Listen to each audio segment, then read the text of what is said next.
We are live.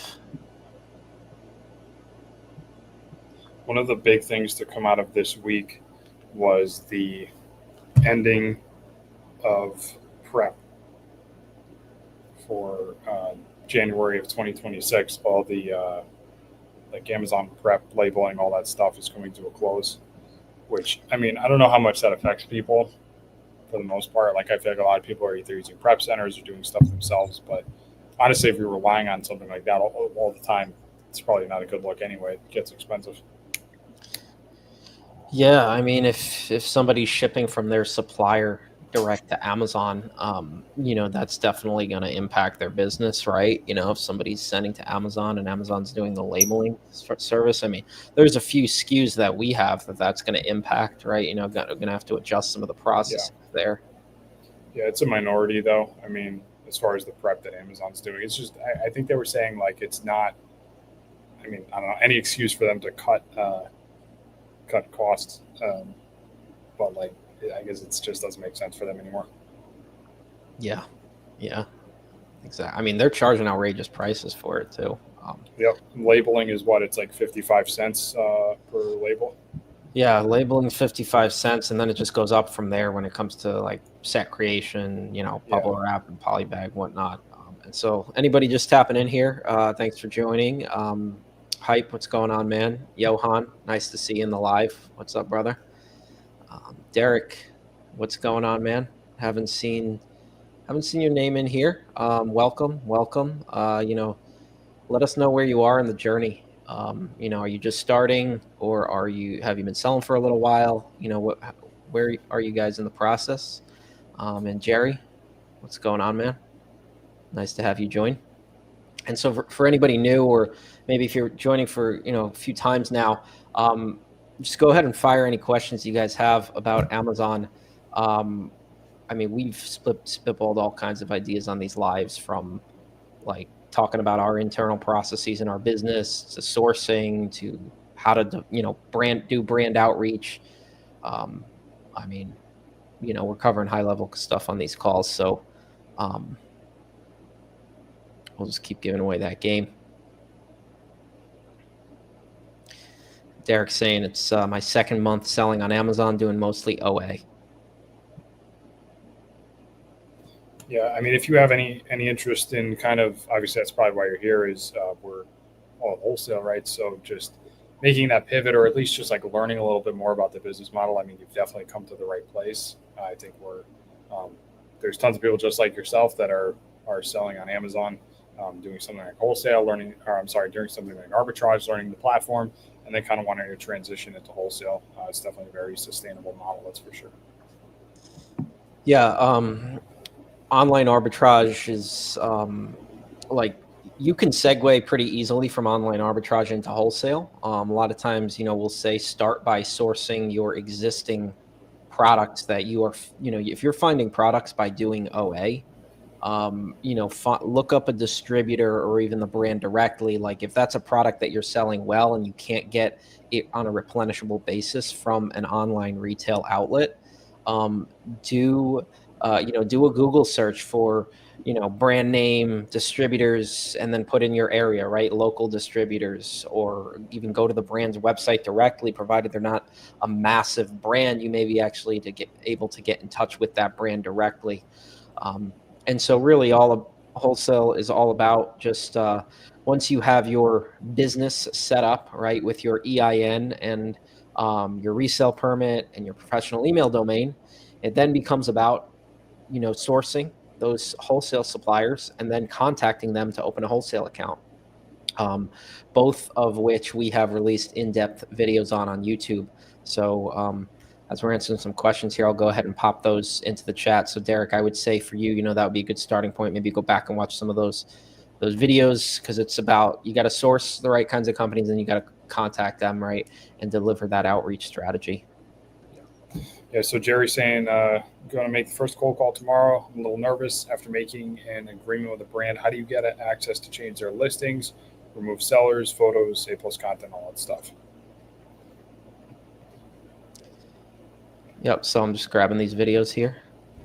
Yeah, Jerry, I think that it's good that you know right? Like before making the first cold call, like understanding what people's content is and all that stuff, like that's really good. I think that just from seeing that, um, it looks like you've done your research. And while that's good, the most important thing is what you're about to do tomorrow, right? And so Brett and I were extremely, neither of us are natural born salespeople. Like we weren't insanely good picking up the phone, closing a brand on the first call. And it's okay to be nervous, and that's just gonna go away with time. Like the more calls you make, the more you're going to be able to do this with just it's like anything else. You do it enough, you get really, really good at it. So um, let's touch on some of the questions that you asked here. So after getting access to a listing, Amazon runs off something called a contribution score. And so that contribution score is what allows you to change the listing. So let's say that let's use the example of like how much influence you have is basically the parallel. So the seller that has the most amount of influence on a listing is able to change it. If not, Amazon usually does not let those changes go through. And the way that you get access and get that level of influence for the most part is by getting on the brand's brand registry, which is a great thing about working brand direct because we're able to develop the relationship with the brand in order to get an invitation to their brand registry, which is just saying, hey, this is a representative of the brand basically. So that's definitely the first part. If we're touching on removing sellers, that's something that Amazon views itself as a platform that's not going to control something like that, right? So rather than removing sellers, let's look at it as controlling the brand's distribution network internally. So it's kind of a different approach. You can't really go on Amazon and just take off sellers because you don't want them there. You have to approach it from a different perspective, but that's kind of a more advanced thing. Once you get down the line, you're going to get a lot of rejection. You're going to have to develop the relationship with the brand first before you get to that. But just start executing, right? Like you're not going to close every account, and so just start executing, learn from mistakes, and go from there is the best advice I can give you. Yeah, and Jerry's comment here about making the first call and talking a little bit more about agreement. It reminds me of a call that I had years and years ago. It was like my first official, like, we're talking serious about Amazon, and it was a Zoom call. So that was years ago. That was a completely new thing for me. So I was very nervous before that call. And back then I did not know like how to present the proper information on Amazon. And so I pretty much just represented myself professionally as best as I could from taking the call in my bedroom. I don't even think I knew that you could blur out the background in Zoom, so I had my bed in the background probably. But it was like you got to go through those experiences, right? And so learning from us and watching and consuming information can help you fast track the learning curve, right? Learning from other people, but at the same time, like there's no substitute for those uncomfortable situations. So the more you put yourself into that resistance, because you can bet that brands, like most brands, are going to reject you. The most brands reject me. Most brands reject Brandon. Like that's just the nature of the beast. But if you put yourself, the more you put yourself in those uncomfortable situations, the faster you're going to grow. And like that learning experience is going to 10x your business, because if that, like, the more challenging that learning experience is, the more like you have to think, the more you have to um like the more that brand is kind of out of your playing field, right? You're punching above your weight class. That even if you don't close the account, that is going to be an experience that makes you a better business person long term. um and so that would be my advice to you, Jerry, is just keep immersing yourself in the process. And even when it feels like it's uncomfortable, that means you're probably doing something right. How many suppliers do you communicate with during the week? I think this question kind of goes like based on what type of mode you're in, if you're in outreach or if you're just kind of keeping tabs and monitoring the current accounts. I mean, for us at this stage in the game, we're definitely reaching out to significantly less brands. But at one point it was the complete opposite, right? Yeah. I mean, at this point in the game, we're doing little to no cold outreach. It's all brands that are already in the pipeline or warm leads. And so like at this, it's all dependent, like you said, on where you are in the process. And so if you're just starting, you should be contacting 100 brands or suppliers per week. That's it. Like no questions asked. Like if you contact 100 per week, you are going to see results. And do that for a year straight, right? And then like kind of assess progress from there. Um, Take it in 3 month increments though. Like do it for 90 days, assess. Do it for another 90 days, assess. Right? Maybe you need to tailor that volume a little bit. Right? If 100 is not doable for you, maybe it makes more sense for you to contact 50 and focus on more follow-ups. Maybe vice versa. You need to get more of your skill set, refine your skill set. You need to up it to 150 a week. Right? Like it's a dynamic process, and so the amount of suppliers that you contact during the week is relative to where you are on your journey. For a beginner, the more suppliers you need to contact. Like for us, have been in the game for years. We have connections with brands that we're already working with, that we're trying to court other brands that we've been in conversations with for months and years. Those are the ones that we focus on when it comes to outreach. At this point, we're really not doing a whole lot of cold outreach to just random brands. And would it be easier to start wholesaling to email or call, or a mixture of both? Yeah, I mean, definitely at the beginning, we're gonna be biased towards calls. I mean, calls are always going to be the way to go, but I think calls are just going to be what's getting you the most experience, because just like you can convey things on a call emotionally, brands can convey things emotionally to you. And so, for good or for bad, right? Like you might get a real bad rejection on the phone that teaches you more. There's just a lot more room to convince the brand and a lot more room to learn on something like a call. But I mean, we like emails as well. Yeah, exactly. Awesome, Jerry. Glad Appreciate you're you. enjoying the information. Um, Jacob, what's going on, man? How you doing? We're doing great. Will What's up, is Will? asking, is it more likely a beginner would land a wholesale supplier account before a brand direct account? I think that's a Yeah, I good assume we're question. talking about distributors, right?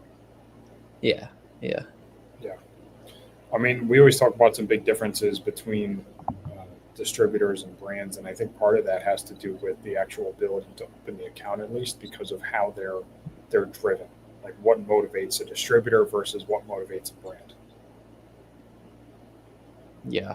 So when you are reaching out to, when we're looking at working with a wholesale supplier, or also known as a distributor, right, versus a brand direct, they have different motivations. And so like with wholesale, there, first of all, there's wholesale suppliers, right, which are just more general wholesalers. And then there's distributors, right? Distributors usually tend to have some sort of an industry tie, like they're specific to that industry. I would recommend focusing your attention, if you're going to focus somewhere, is on distributors instead of wholesale suppliers. Like that being like general wholesale suppliers, because like general wholesale suppliers, you have to do a lot of vetting. Wholesale supplier is basically an umbrella term for distributors and brands. So distributors are going to be money motivated, in that you need to, yes, you need to present yourself professionally, but most importantly, you need to, like, money talks with distributors. The more that you buy in quantity, the lower your costs are going to be. And that is going to be what allows you to continue to buy from a distributor for a long time profitably. Like, I think there's this, for instance, there's this one distributor that we have. I work with, I have a sales rep there that I'm very close with. And I'm always pulling his arm on price concessions, because we're buying a lot of volume, right? So like he's willing to do that because we have a relationship, whereas he's not giving like all those discounts to everyone else. Um, on the brand side, which is what makes up the majority of our business, is with brands, you are looking to close a wholesale with account with them, but brands are not necessarily just money motivated. Like brands care about the overall vision and the overall representation of their brand on Amazon. So they don't want, a million Amazon sellers on there, because it dilutes their brand, right? It might erode the pricing, meaning it might bring the pricing down. And a lot of brands care about preserving that price and having price consistency for their customers. And so, in terms of what you're more likely to land, I think you're more likely to land who you contact more. Like in the beginning, you're not going to land like a 7-figure brand exclusive, but in the beginning, like, I mean, if you're only contacting brands like we were, you can land plenty of brand direct accounts. But if you're only focusing your outreach efforts on distributors, then you're not going to land any brand direct accounts.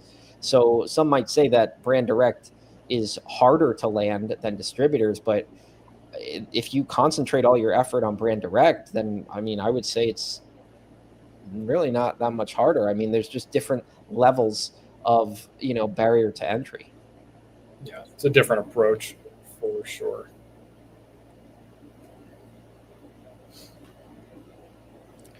Yeah. Jacob's saying that. Jacob, you don't even know. We got both lights on for you. Yeah, there he goes. Now he's lit up. Jacob, I'll get the full studio setup going for you. This is actually at the warehouse. We have our studio in here that we record. You guys are obviously, a lot of you are from YouTube, but this is the exact background that you see a lot of times in the YouTube videos. So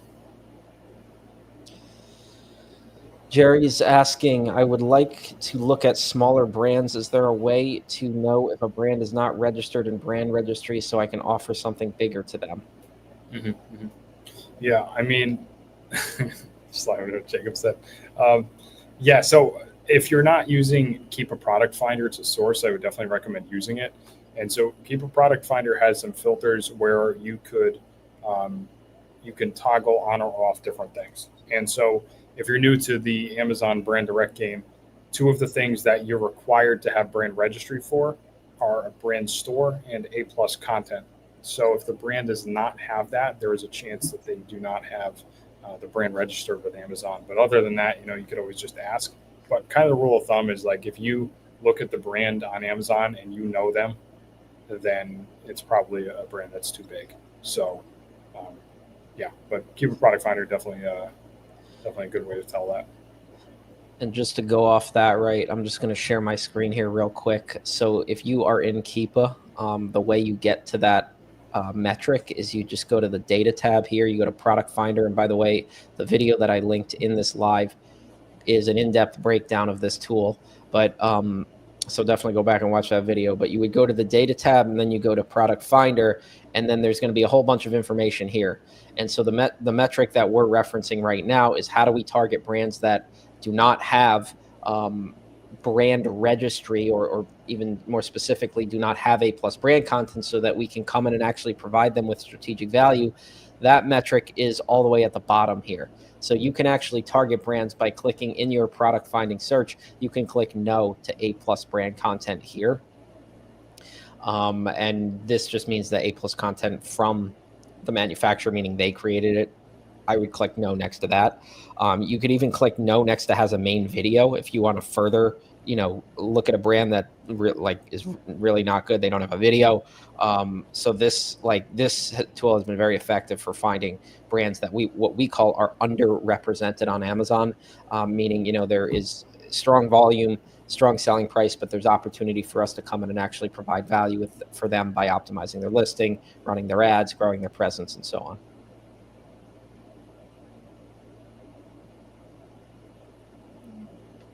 So we don't speak Spanish, but I'm trying to learn. Give you like a word or two. That's about it.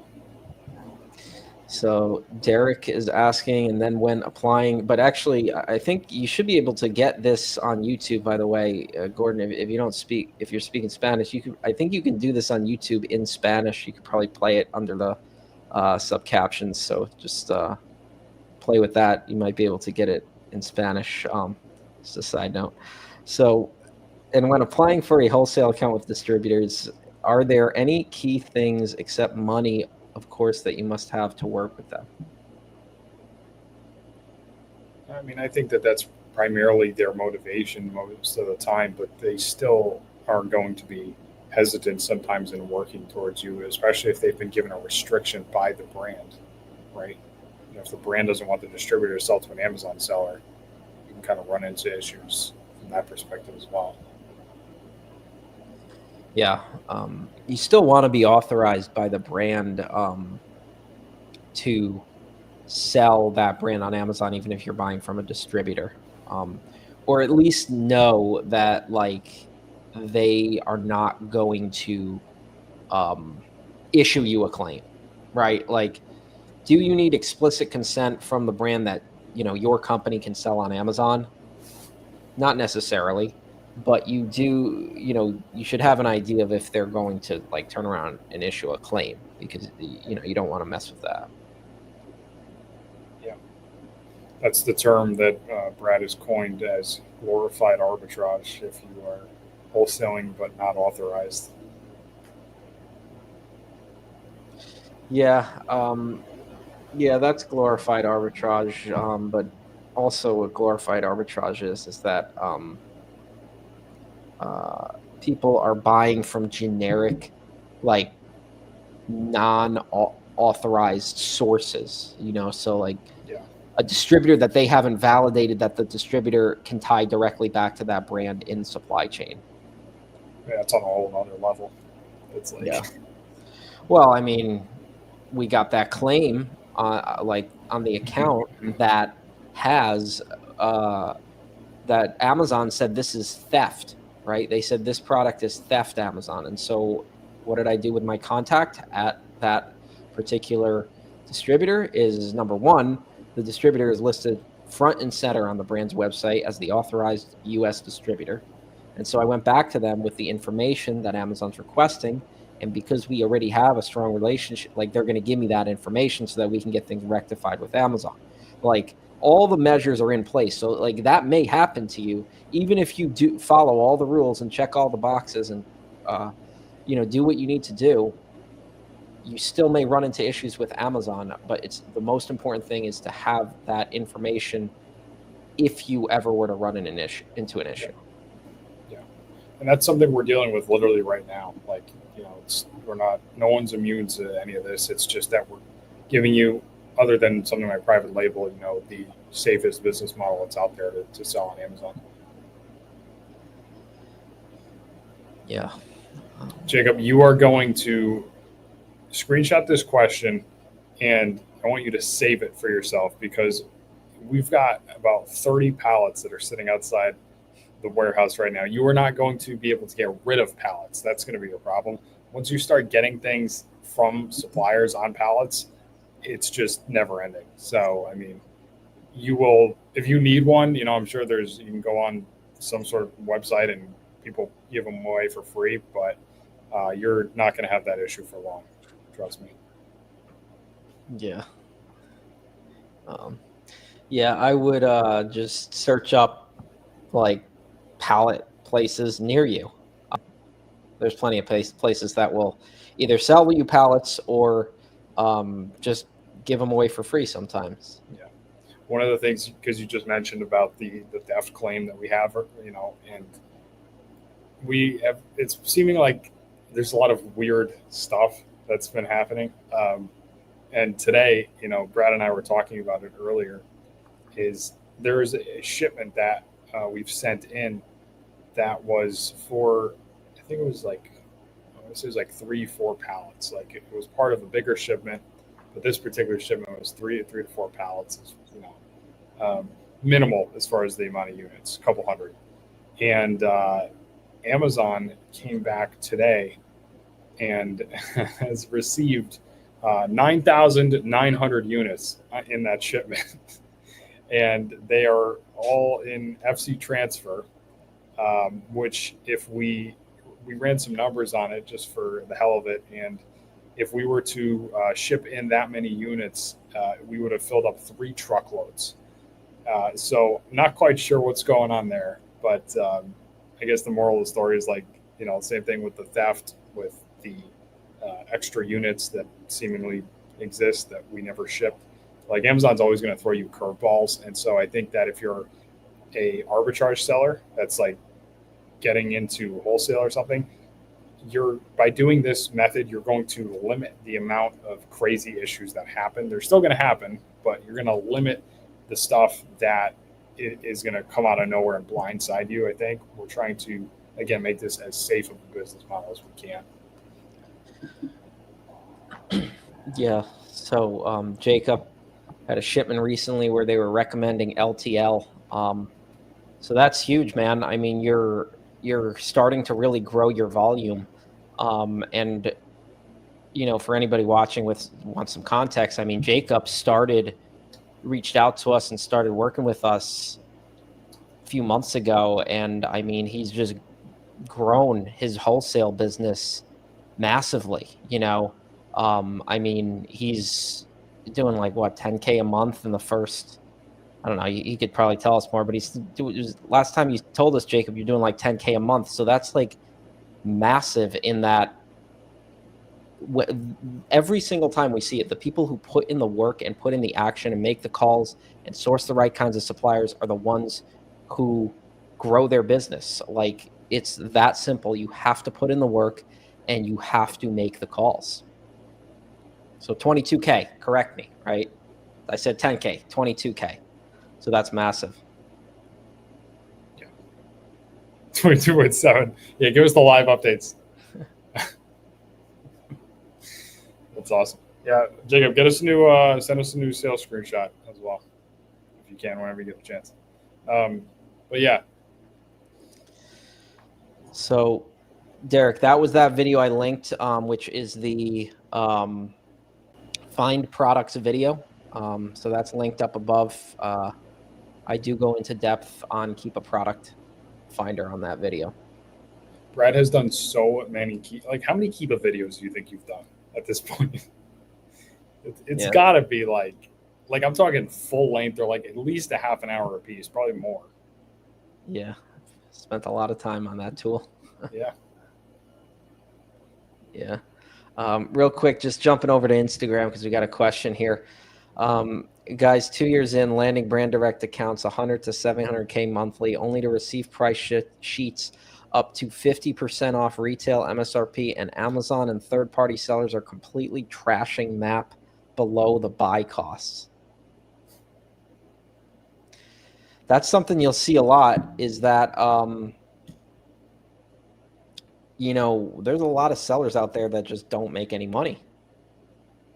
I mean, we've sat and tried to figure that out, but it's not a good use of time, because the answer always leads back to one thing, in that if you think they're losing money, they probably are losing money. And if you're running your costs after Amazon fees and everything, and they're paying the same amount, and even if they're getting a pretty steep discount, they're still not making any money, right? Like, they're probably losing money, and you should target your sourcing into other products and brands. Yeah, it's an unfortunate reality, but don't try and understand it. Yeah. Will's asking, do you think I can rent a U-Haul storage unit for commercial use, or are there restrictions on using their facilities for business purposes? I know commercial storage units are different than personal ones. I don't know about U-Haul. Do you know anything about that? We never did that, so. Yeah, I don't know the specifics with U-Haul, but I would just inquire directly with the local commercial branch and, see what their restrictions are.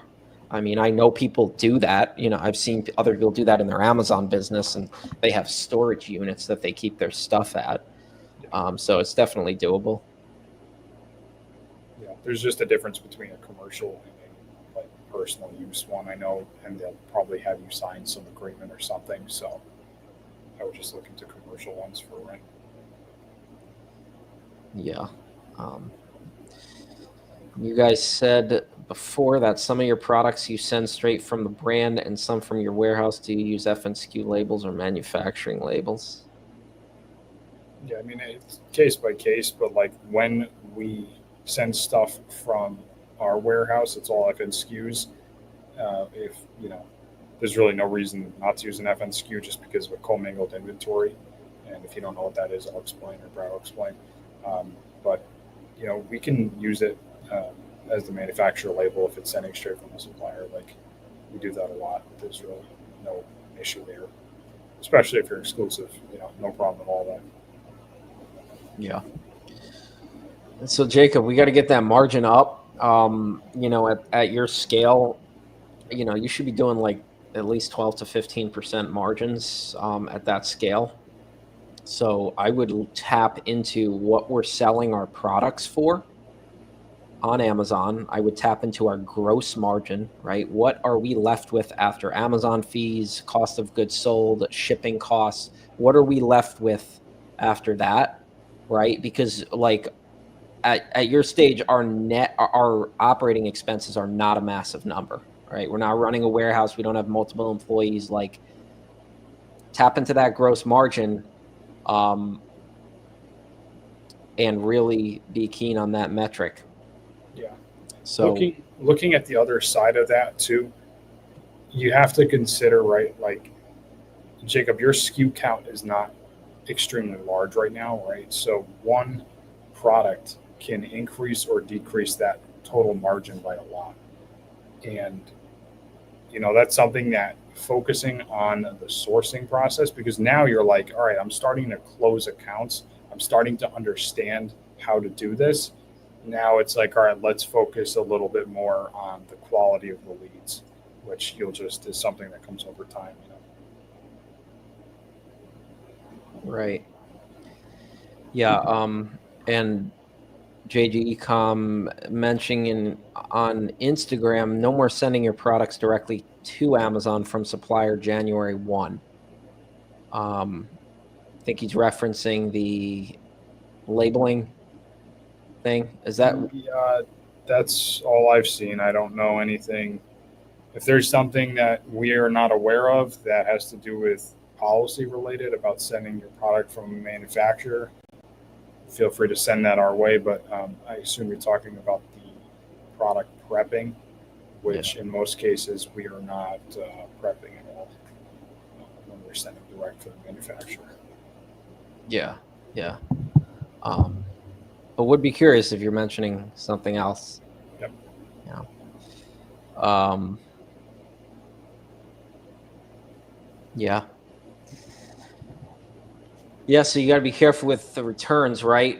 So like we have some products that get returned quite a bit, but our brands actually replace those returns 1-to-1. So anything that is like, a product that has to, it may have a customer issue with use, right? That brand will replace it 1-to-1, and we already have the agreement set up in place to do that.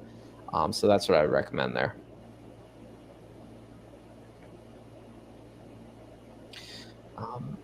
And yeah, guys, if you have any questions, keep firing them away here. We'll probably be wrapping this up here in the next little bit.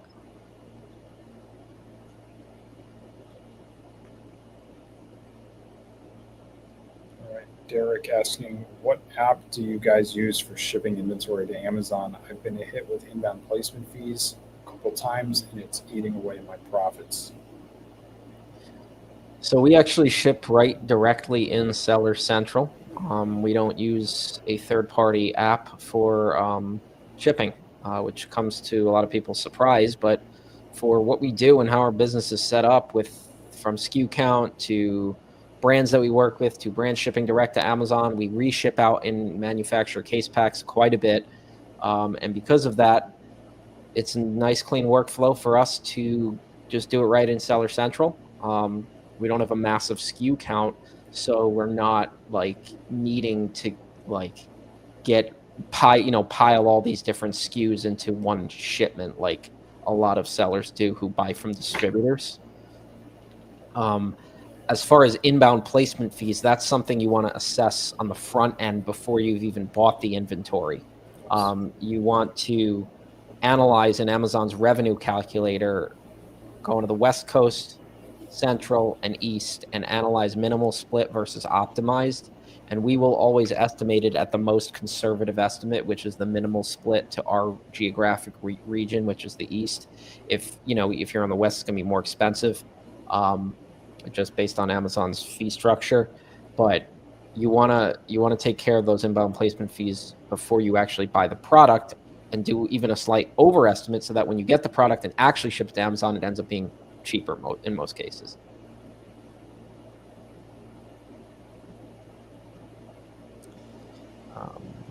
Jerry's asking, do you guys have contracts in place with the brands? And if so, how do you make them? Yeah, we do with the brands that we are exclusive with. And, there's a lot to that, right? But the main thing to understand is that you want to have an agreement that specifies what each party will do, what they fulfill as their responsibilities. You don't want to necessarily lock yourself into any numbers. That was something that we've made the mistake of doing before. And you want to make sure that you consult a legal professional or someone that understands that stuff to make that contract for you. We do talk about that stuff within our course and our community, which you guys, if you've been following us for any sort of time, will know that that's kind of right on the horizon. There is a module where we do talk about that in a little bit more detail, but you want to make sure you have someone that can handle that professionally is my recommendation. Yeah. Ecom Ace, I think it is shouting out Coach Matt Krubbs is the GOAT, which I fully agree with. Matt is a great guy. And Ecom Owen, thanks for joining in on the live. See you. How much did he pay you to say that? You can DM us after. It's okay.